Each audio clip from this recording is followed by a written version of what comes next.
নমস্কার। আমি আজকে মুগ ডন দিচ্ছি।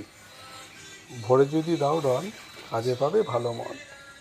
অতএব আগের দিনে সাধু বাবারা তাদের ওয়ার্ম আপ করার জন্য এই মুগ ডন দিল। এটাকে কেউ কেউ ভারতীয় ডনও বলে। এই ডন দিলে ফুল বডির ওয়ার্ম আপ হয়ে যায়। বা অনেক সাধু বাবারা সূর্য নমস্কার করতেন। সূর্য নমস্কার এক্সারসাইজটা করতেন, এতে তাদের সারা দেহের মুভমেন্ট হয়ে যেত। যোগা করতে গেলে তো সরাসরি যোগা করা যায় না, তার আগে হোল বডির মুভমেন্ট হয়, এমন কিছু এক্সারসাইজ করে নিতে হয়। তো এই